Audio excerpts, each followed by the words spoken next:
There is a motorcycle company that raised around $100 million, built a gleaming, state-of-the-art motorcycle factory, and went bankrupt after making fewer than 2,000 bikes. Read that again. A plant that could build 10,000 bikes a year and barely made enough to fill a parking lot. But here is what makes it wild. This brand had already died once before, 60 years earlier, for the opposite reason. The first time, too much caution killed it. This time, too much ambition.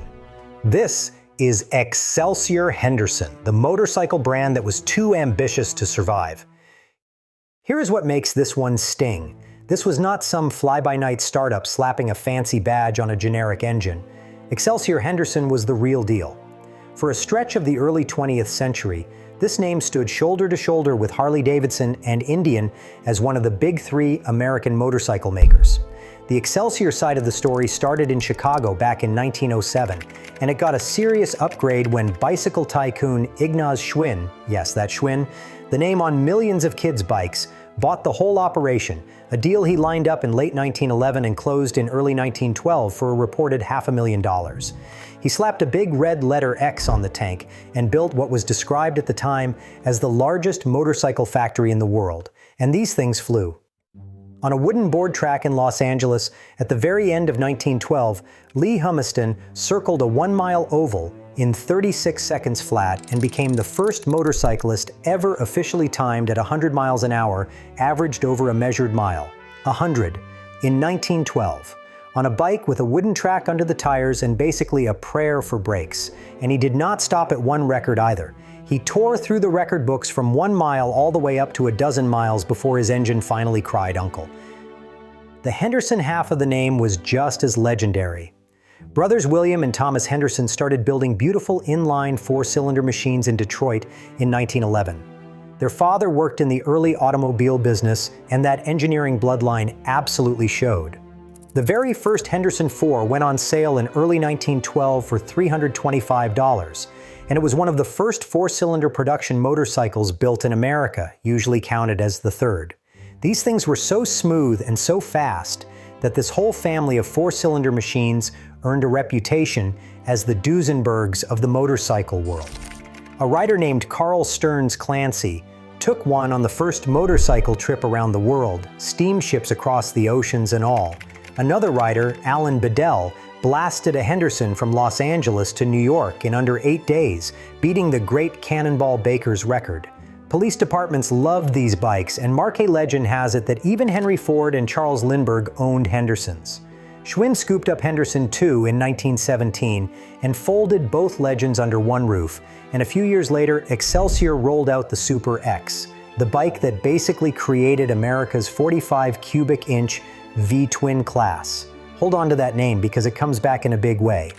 By the late 1920s, Excelsior sat in a comfortable third place behind Harley and Indian, three American giants. Excelsior Henderson was one of them.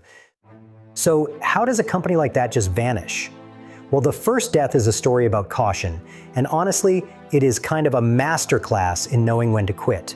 When the Great Depression hit, it hit motorcycles hard, and the 1930 Smoot-Hawley tariffs helped choke off the export business that American makers leaned on. Then, in the summer of 1931, Schwinn walked into a room full of his department heads and, with no warning at all, reportedly said 7 words that became legend in motorcycle circles. "Gentlemen, today we stop." That was it. No dramatic buildup, no last-ditch gamble. He was around 70, figured the Depression could easily drag on for years, and decided he'd rather protect his very profitable bicycle business than keep pouring money into motorcycles. Here is the wild part. By most accounts, the order book was still full, with bikes left to build and customers still waiting. He shut it down anyway, and just like that, one of the big three was gone. This wasn't about nobody wanting the motorcycles. Schwinn simply refused to gamble his healthy bicycle empire on a terrifying economy, and he pulled the plug while he was still ahead. Call it what you want, the result was the same. And for the next 6 decades, that was basically that. The big red X faded into old photographs and collector garages, a proud American name that history had quietly shelved. Now hold that thought, because 60 years later, two brothers were about to grab that same name and make the exact opposite mistake. The revival starts, as all great disasters do, at a family Christmas. December 1992, on the Hanlon family farm in Belle Plaine, Minnesota. Brothers Dan and Dave Hanlon got to talking about the sad state of old American motorcycle brands, partly sparked by the messy, legally tangled attempts to revive Indian that were floating around at the time, and a dangerous idea took hold. What if they brought Excelsior Henderson back? And I want to be fair here, because on paper, the timing looked incredible. This was the height of the 1990s Harley boom. The demand for big American cruisers was so insane that buyers were putting their names on dealer waiting lists, and sometimes waiting the better part of a year for a new Harley. There was clearly more hunger than supply, so the logic went, why not become the third great American motorcycle brand and soak up all that overflow? Dan, who cheerfully described himself as an accountant with a toolbox, took the lead, and Dave came on board to run things alongside him, eventually becoming co-chief executive right before the company went public. The old Excelsior Henderson trademark had gone dormant, so they moved in and secured the rights to one of the most storied names in American motorcycling. And that is when they made the decision that defines this entire story. They were not going to build a Harley clone with a bought-in engine like a lot of the small builders did. No, they were going to do the whole thing from scratch. Their own engine, their own frame, their own styling.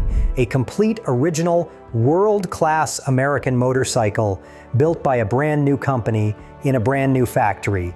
It was breathtakingly ambitious. It was also, in hindsight, the beginning of the end. Because in April 1997, they broke ground on the factory. And oh, what a factory! Picture a gleaming, purpose-built plant of more than 160,000 square feet, rising out of the Minnesota farmland a few miles from the family homestead. This thing represented an investment of roughly $30 million. It had welding robots and a cutting-edge robotic paint shop. It was tooled up to build 10,000 motorcycles a year, with room to double that to 20,000, and it would eventually employ more than 200 people. There were even reports of a cobblestone hallway and antique gas lights inside the headquarters, because nothing says lean, scrappy startup quite like decorative gas lamps. This was a company spending like it had already won, in a building that felt more like a museum to a comeback than a place clawing its way toward its first profit. And here is the thing that will make your stomach drop a little.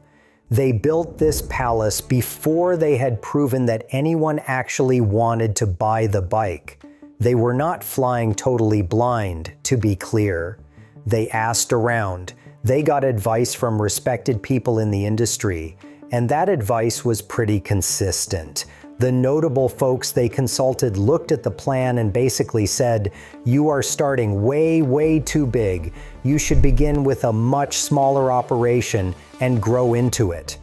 The late motorcycle analyst Don Brown later put a fine point on it, saying the Hanlons overspent on the factory and did not do enough market research, and noting that it takes something like $150 million to properly field a new motorcycle of that type.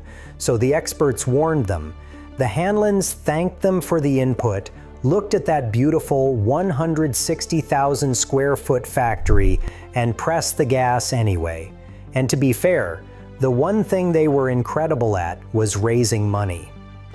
Over the course of the 1990s, Excelsior Henderson pulled in around $100 million in total. A big chunk of that came in the summer of 1997, when they took the company public. The stock hit the NASDAQ under the ticker BIGX, priced at $7.50 a share, and the offering raised about $30 million. But it was not just Wall Street money. This was Minnesota's hometown hopeful, and the public got involved in a big way. The state of Minnesota kicked in a loan of around $7 million. There was a federal loan guarantee from the U.S. Department of Agriculture's Rural Development Program. The city of Belle Plaine chipped in financing for the building itself. Governor Arne Carlson literally posed for the cameras sitting on a Super X prototype. Their annual shareholder meetings were drawing crowds of 5,000 people. This was not a company, it was a movement. Regular people across Minnesota bought the stock because they wanted to own a piece of a comeback story, plain and simple. There were t-shirts, there was hometown pride, the whole state rooting for these guys to pull it off. Everybody wanted the American motorcycle legend to come roaring back to life. After all the hype, all the money, and all the gaslights, they finally had to actually build and sell the thing. The bike was called the Super X, that same name from the glory days. They showed a prototype off at the legendary Sturgis rally back in 1996 to get everyone excited, and the real production version was unveiled in December 1998. The first customer bike shipped on January 30th, 1999, and the public saw them ride at Daytona Bike Week that March. Behind the scenes, the company had been scrambling to sign up dealers too, growing its network from around 88 stores toward roughly 130 across the country. And the machine itself was legitimately impressive. It had a proprietary V-twin engine, nearly 1,400 cubic centimeters, with a genuinely advanced twin cam, 4-valve design developed with the help of Westlake Engineering over in Britain. It ran electronic fuel injection at a time when a lot of the competition, Harley included, was still running carburetors, plus a belt final drive and a 5-speed gearbox. And instead of the normal telescopic front fork you see on basically every motorcycle, it used an unusual leading link setup paired with a signature row of 3 headlights up front. The company claimed around 63 horsepower at the crank, and when Cycle World put one on the dyno, they measured about 59 at the rear wheel, which is exactly the gap you would expect once you account for drivetrain loss. Either way, it was hauling a roughly 760-pound machine from 0 to 60 in about 6 seconds. And critically, the reviewers did not hate it. Cycle World called the Super X a more than passable first effort. So the bike itself wasn't the disaster. The real problem was the math. It carried a price tag of nearly $18,000. That put it right up against Harley's top-of-the-line touring machine, and roughly double the price of a basic Harley Sportster. So this brand new, unproven name was asking premium legend money right out of the gate. And real quick, if you are enjoying this beautiful slow-motion financial car crash as much as I am, do me a favor and tap that subscribe button, because this channel runs entirely on stories of ambitious people making spectacular decisions with other people's money. Okay. Now for the part where it all falls apart. Remember that factory, the one built for 10,000 bikes a year? The Hanlons planned to build 4,000 in year 1 and scale up fast from there. Their break-even point sat somewhere north of 5,000 bikes a year. Here is what actually happened. By early March 1999, they had produced roughly 24 motorcycles. 24, out of a factory built for 10,000. By the middle of the year, they had cracked 500 or so. It was a trickle coming out of a plant designed for a flood. And it gets so much worse because those bikes were not even making money. According to the company's own financial filings, the whole manufacturing operation was underwater. For the first half of 1999, they sold about $13 million worth of bikes, and it cost them more than $17 million to build them. Added up, and the factory was losing money on the motorcycles before you even got to the overhead.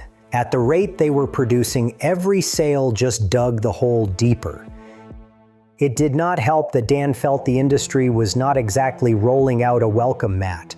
He later said he was blindsided by how dirty the business got, alleging what he called outright manipulation of vendors and dealers. Now, that is his side of the story, and there is no hard proof anyone did anything illegal, but he clearly felt the new kid was getting squeezed. Either way, the numbers were the numbers, and you do not have to be an accountant with a toolbox to see where this ends. The money burned fast. In just the first 3 months of 1999, the company lost nearly $8 million. By the fall, the accumulated losses had piled up to more than $50 million, and the company was staring down a projected full-year loss north of $23 million. In September, they announced a restructuring and cut the staff from over 200 people down to around 120. And by the middle of November, 1999, the company had roughly $1 million in cash left. $1 million. For a company that was lighting money on fire by the week, that is not a runway, that is a cliff. On December 21, 1999, less than a year after that very first bike shipped, Excelsior Henderson filed for Chapter 11 bankruptcy. When the dust settled, they had built somewhere around 1,950 motorcycles total, around $100 million raised, one of the finest factories in the country, a legendary name, and it produced fewer bikes than some custom shops make in a good year. By his own account, Dan went from a net worth of about $20 million to below zero in the span of a single year. And it was not only Dan who got hurt. Around 120 people had just lost their jobs weeks before the holidays. Thousands of shareholders, a lot of them ordinary Minnesotans who had genuinely believed in the dream, watched their money evaporate right before Christmas. And to be fair to the Hanlons, they were not the most reckless spenders in the business. Dan liked to point out that the doomed 1990s revival of Indian, happening at the same time over in Gilroy, California, burned through roughly twice what Excelsior Henderson spent, and that Indian did not even bother designing its own engine, so they weren't uniquely bad with money, which makes the next part matter even more. Now here is the part that really drives the lesson home. You could look at all this and figure it was simply impossible to launch a new American motorcycle brand in the 1990s. Except somebody did. At the very same time, in the very same market, another Minnesota company launched a brand new American motorcycle brand and actually made it work, at least for a good long while. That company was Polaris, the snowmobile and ATV giant, and their motorcycle brand was called Victory. And the way they did it was pretty much the photo negative of the Hanlon plan. Polaris did not build a 160,000 square foot cathedral before selling a single bike. They assembled the bikes in a plant they already owned in Spirit Lake, Iowa, built the engines at an existing facility in Wisconsin, and leaned on engineers and dealer relationships they already had. Sure, they still had to spend real money on tooling, engines, and dealers, but they were building on top of a huge, established company instead of bare dirt. They rolled out their first bike, the V92C, in 1997, put it on sale in 1998, and positioned Victory not as some Harley-slaying legend reborn, but simply as a solid alternative. Over the years, they actually spent even more than Excelsior Henderson did, reportedly around $200 million, but they spent it slowly, carefully, from a position of real strength. Victory found its footing and turned a modest profit by 2002. Next to the Hanlons' grand romance, Polaris and its careful little game plan looked almost boringly sensible, but boring is what cashed the checks year after year. And there was one more quiet advantage. Nobody could squeeze Polaris the way the big boys allegedly squeezed the Hanlons, because Polaris was already a giant with its own suppliers and its own leverage.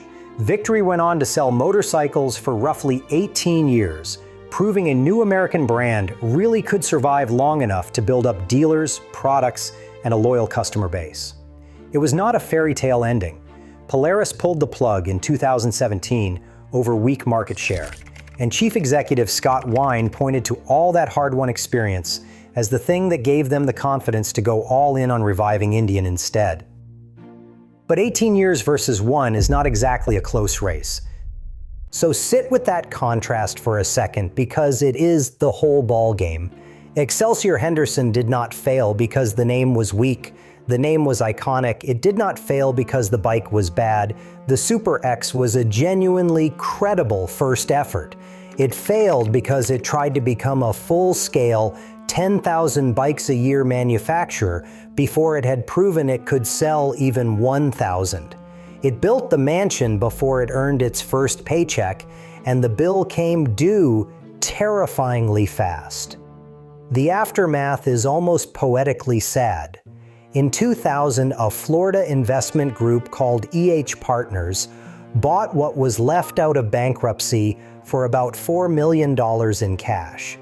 They never restarted real production. Instead, the assets got sold off, including the very first Super X ever made. Creditors went unpaid, and the whole thing slid into a second bankruptcy. The last few hundred bikes to carry the name were basically built up from bins of leftover parts after the company had already collapsed. That second bankruptcy came in 2001, and the creditors' auction to liquidate the place got called off about a half hour before it was set to begin, right when the bankruptcy was declared. At one point, a judge even ordered the seizure of office furniture to help pay down the debts. That gorgeous factory in Belle Plaine, the one built for 10,000 motorcycles a year, sat empty and silent for years, until 2009, when a quartz countertop company bought it for a reported $5.7 million. So today, if you want to visit the great cathedral of the American motorcycle revival, you can go admire some very nice kitchen counters. The public money took a hit too. The Department of Agriculture ate an estimated loss of around $3.2 million on its loan guarantee, and the little city of Belle Plaine was left paying off its share for years. Here is a strange little twist though. Those roughly 1,950 Super X bikes that did get built have turned into a weird little collector's curiosity. They are genuinely rare, precisely because so few ever existed, though nobody is getting rich off them. Most still sell for well under $10,000. The name itself has bounced around ever since. An attempt to auction off the whole brand back in 2018 didn't sell, with the bidding coming up short of what the owners wanted. Then the Indian giant Bajaj filed fresh trademark applications on the name in 2018 and again in 2020, and is reported to have picked up rights to the brand, keeping the ghost of the legend flickering, just in case somebody someday wants to try again. So in the end, the same proud name died twice, in the two most opposite ways you could possibly imagine. Schwinn shut the doors in 1931 while the order book was still full, because he was convinced the future was too dangerous to keep building. The Hanlons did the reverse. They floored it even as plenty of seasoned people in the business were waving them down to slow up. One was too cautious to live. The other was too ambitious to survive. The dream was real, the name was real, and the bike was a genuinely credible first effort. The only thing that turned out to be fatal was the sheer size of the swing. If you want to watch another gorgeous disaster unfold, the story of the car company that spent itself into oblivion chasing this exact same kind of dream is right over here, and trust me, it is a good one.